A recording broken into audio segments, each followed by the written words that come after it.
9人，确诊人数是402857人，死亡率是7.99%。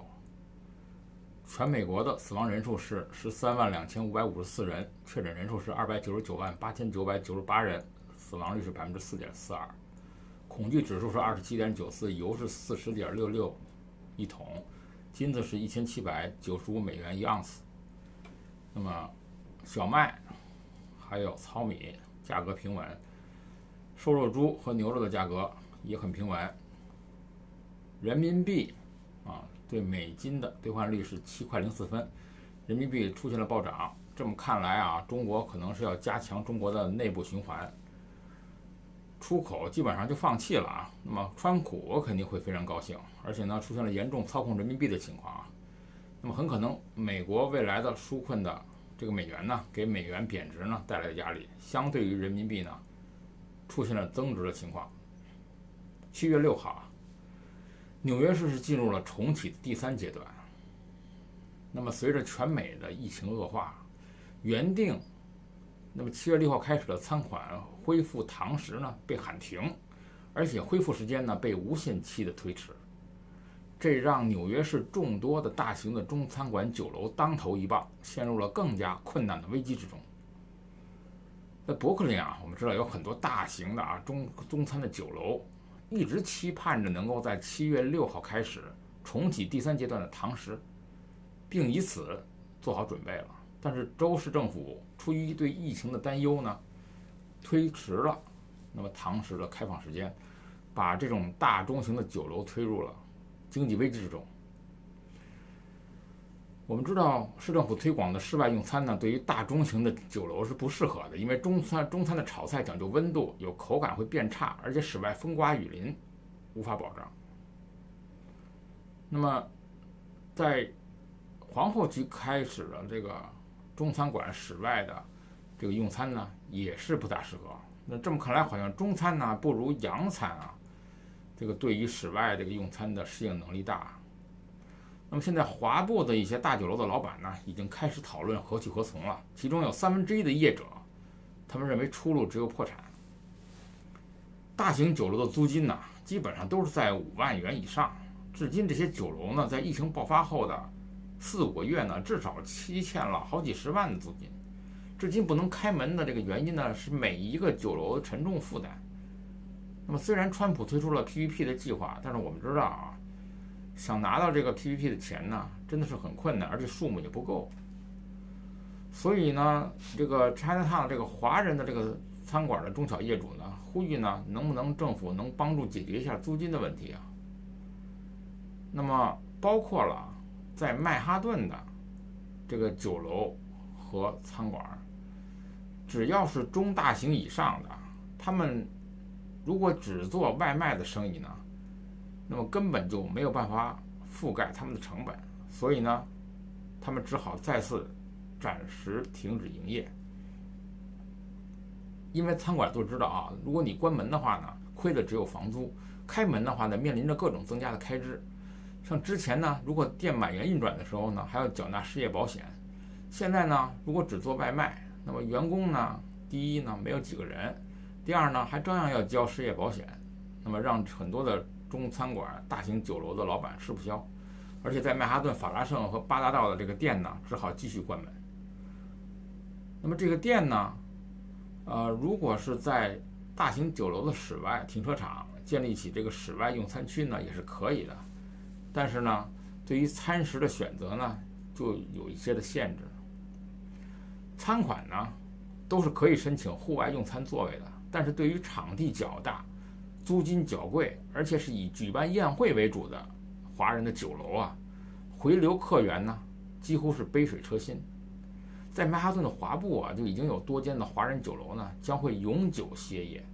那么还是在苦撑的这个业者呢，他们就认为酒楼的生意要好转，今年基本上就别想了。那么为什么呢？因为酒楼一般都是在5月到10月的时候生意是最好的时候。那么很多的酒楼业者表示即使纽约市政府按照原定的计划，在6号恢复了堂食，也没有做好迎接大批顾客回流的准备。没有窗户啊，如果你酒楼是没窗户，空气流通不太好，那么社区中呢，那么有很多会到酒楼用餐的人呢，都是老人家，那么员工呢也都是老一代移民，所以贸然开始这个堂吃，恐怕呢风险不小。那么除了提供外卖以外呢，那么很多的餐馆呢，也在街道上设置桌椅，搭起棚子，让民众能够在棚下吃饭。但是呢，很多的酒家呢，它限于场地，它没有室外的空间，也没有办法在街道上直接摆放桌椅。那么很多的酒楼，它关闭了1楼、2楼的宴会场所，把这个酒楼的地下室呢提供外卖，并且销售冷冻鸡鸭之类的。那么把他们的餐馆呢变成了中央厨房。那么提供外卖服务呢，理论上是现在生意是不错的，顾客是络绎不绝的，但是光靠外卖收入呢，根本就无法补贴房租和人力的开销。酒楼一般都是场地大，房租贵，和一般的餐馆是不一样的，主要是靠举办宴会婚宴party 为主要收入。那么一旦宴会和 party 没了，那么零碎的外卖单和成本相比根本就不够。比如打个比方普通的一个华埠的酒楼一个月的房租如果是要5万块，那么员工的时薪也贵。那么呢，如果你就是一天工作12小时，一周工作7天，也是没有办法转亏为盈的。那么除了场地和人工以外呢，疫情以后呢，这个菜价也上涨，怕顾客流失呢，要薄利多销，那多数的业者呢还不敢涨价。比如说像这个广东早茶的这种卖点心的店那么复工的时候呢，为了反映成本呢，你只要调高一点点的成本，那么很快的顾客敏感度就会使顾客流量大减。每年的5月到10月，甚至到年底是宴会 party 最多的地方，酒楼的生意是最火热的时候，很多的酒楼都是靠了年底的几个月赚取全年的主要收入。而最近几年呢，由于这个移民结构的变更人潮都是往法拉盛伯克林跑，所以在曼哈顿的这个华埠酒楼的规模呢，出现了人流减少的现象。再碰上疫情，即使疫情好转了，那么年底也不见得会有宴会 party 订单的回流。所以如今呢，真是很悲惨，不少的商家酒楼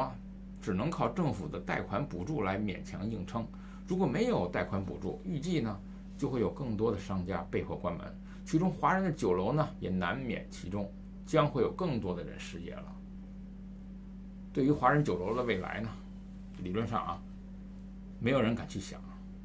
只能和其他的业者一样走一步看一步，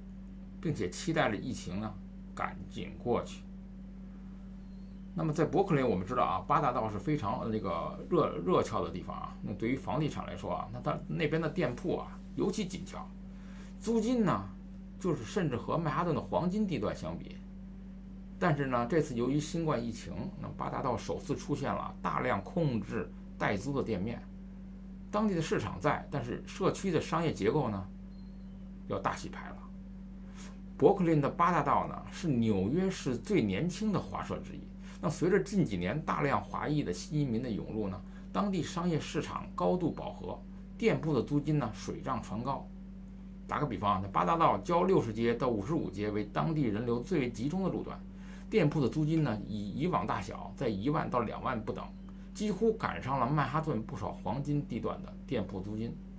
那么即使是如此高昂的租金呢，在过去当地还是一铺难求，很多的连锁品牌呢根本就无法找到合适的店铺，只能作罢放弃入驻。但是由于新冠肺炎疫情的影响，八大道的店铺空置率呢出现了历史新高。仅八大道郊60街的路段，目前就至少有4家商铺关门，并贴出了寻租的告示，加上侧面街道空置的店铺，在八大道60街郊55街黄金路段目前至少有20家空置的店铺。同时呢，原来疫情之前八大道的租金呢非常高，但是生意兴旺，大部分的商家呢还是能够维持盈利的。但是在这次疫情的打击下，很多商家一下子就失去了收入，无法再承受高昂的租金，只能选择关门。虽然我们知道出现了大量的空置店面但是房东和租客呢，他们还是在双方僵持观望，出租市场发展呢还是不定。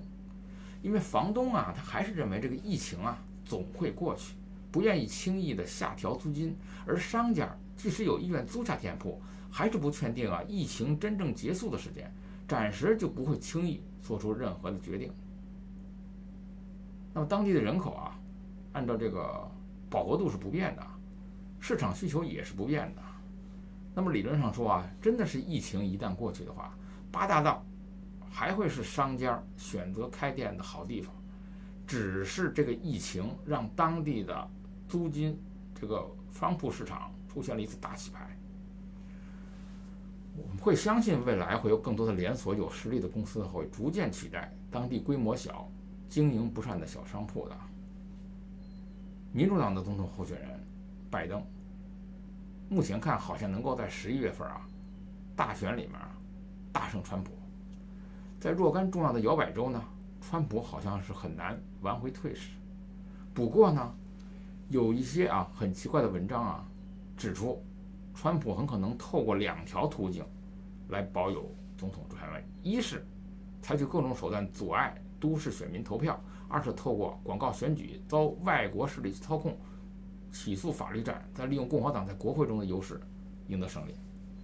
人们已经清楚看到川普阵营正透过各种手段来抑制都市选民投票，包括新冠疫情下迫切需要的邮寄选票。川普阵营正在培训5万名投票观察员，要在选举当天挑战选民的投票权，并且力图使投票过程变得冗长麻烦，阻碍都市选民行使投票权。至于第二个途径，文章指这个川普已经在为他可能输掉几个关键摇摆州的选举人团票进行布置。川普呢曾经在6月22号发推特他说被操控的2020年大选，那么几百万张邮寄选票将由其他国家印出，这会是当代的大丑闻。川普呢就有可能以国家安全为由行使总统的紧急权利。很多人相信司法部长巴尔已经开始做了这个安排。一旦拜登以较小的差距赢得亚利桑那、威斯康星、